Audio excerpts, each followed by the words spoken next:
വിശുദ്ധ പൗലോസ് ഹെബ്രായർക്ക് എഴുതിയ ലേഖനം അധ്യായം 8. ക്രിസ്തു പുതിയ ഉടമ്പടിയുടെ മധ്യസ്ഥൻ. ഇതുവരെ പ്രതിപാദിച്ചതിൻ്റെ ചുരുക്കം ഇതാണ്. സ്വർഗത്തിൽ മഹിമയുടെ സിംഹാസനത്തിൻ്റെ വലതുഭാഗത്തിരിക്കുന്ന ഒരു പ്രധാന പുരോഹിതൻ നമുക്കുണ്ട്.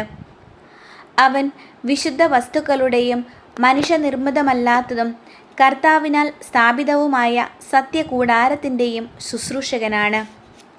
പ്രധാന പുരോഹിതന്മാർ കാഴ്ചകളും ബലികളും സമർപ്പിക്കുവാനാണ് നിയോഗിക്കപ്പെടുന്നത്. അതിനാൽ സമർപ്പിക്കാനായി എന്തെങ്കിലും ഉണ്ടായിരിക്കുക അവനും ആവശ്യമായിരുന്നു. അവൻ ഭൂമിയിൽ ആയിരുന്നെങ്കിൽ നിയമപ്രകാരം കാഴ്ചകൾ അർപ്പിക്കുന്ന പുരോഹിതന്മാർ അവിടെ ഉള്ളതുകൊണ്ട് പുരോഹിതനെ ആകുമായിരുന്നില്ല. സ്വർഗീയ വസ്തുക്കളുടെ സാദൃശ്യത്തെയും നിഴലിനെയുമാണ് അവർ ശുശ്രൂഷിക്കുന്നത്.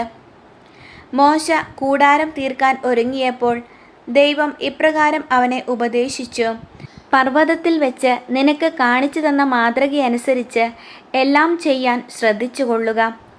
ഇപ്പോഴാകട്ടെ ക്രിസ്തു കൂടുതൽ ശ്രേഷ്ഠമായ വാഗ്ദാനങ്ങളിൽ അധിഷ്ഠിതമായ ഒരു ഉടമ്പടിയുടെ മധ്യസ്ഥനായിരിക്കുന്നതുപോലെ പഴയതിനേക്കാൾ കൂടുതൽ ശ്രേഷ്ഠമായ ഒരു ശുശ്രൂഷക സ്ഥാനവും അവന് ലഭിച്ചിരിക്കുന്നു. ആദ്യത്തെ ഉടമ്പടി കുറ്റമറ്റതായിരുന്നെങ്കിൽ രണ്ടാമതൊന്നിന് അവസരമുണ്ടാകുമായിരുന്നില്ല. അവിടുന്ന് അവരെ കുറ്റപ്പെടുത്തിക്കൊണ്ട് അരുളി ചെയ്തു: കർത്താവ് അരുളി ചെയ്യുന്നു, ഇസ്രായേൽ കുടുംബവും യൂദാ കുടുംബവുമായി ഞാൻ ഒരു പുതിയ ഉടമ്പടി സ്ഥാപിക്കുന്ന ദിവസങ്ങൾ വരുന്നു. ആ ഉടമ്പടി അവരുടെ പിതാക്കന്മാരെ ഈജിപ്തിൽ നിന്ന് പുറത്തു കൊണ്ടുവരാൻ അവരെ കൈപിടിച്ച് നടത്തിയ ആ ദിവസം അവരുമായി ചെയ്ത ഉടമ്പടി പോലെ ആയിരിക്കുകയില്ല.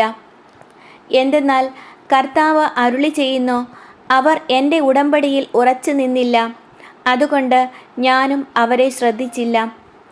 കർത്താവ് അരുളി ചെയ്യുന്നു, ആ ദിവസങ്ങൾക്ക് ശേഷം ഇസ്രായേൽ ഭവനവുമായി ഞാൻ ചെയ്യുന്ന ഉടമ്പടി ഇതാണ്: എൻ്റെ നിയമങ്ങൾ അവരുടെ മനസ്സിൽ ഞാൻ സ്ഥാപിക്കും, അവരുടെ ഹൃദയത്തിൽ ഞാൻ അവ ആലേഖനം ചെയ്യും.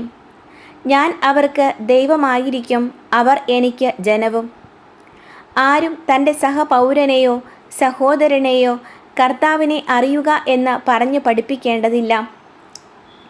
എന്തെന്നാൽ അവരിലെ ഏറ്റവും ചെറിയവൻ മുതൽ ഏറ്റവും വലിയവൻ വരെ എല്ലാവരും എന്നെ അറിയും. അവരുടെ അനീതികളുടെ നേർക്ക് ഞാൻ കരുണയുള്ളവനായിരിക്കും, അവരുടെ പാപങ്ങൾ ഞാൻ ഒരിക്കലും ഓർക്കുകയുമില്ല. പുതിയ ഒരു ഉടമ്പടിയെപ്പറ്റി പറയുന്നതുകൊണ്ട് ആദ്യത്തേതിനെ അവൻ കാലഹരണപ്പെടുത്തിയിരിക്കുന്നു.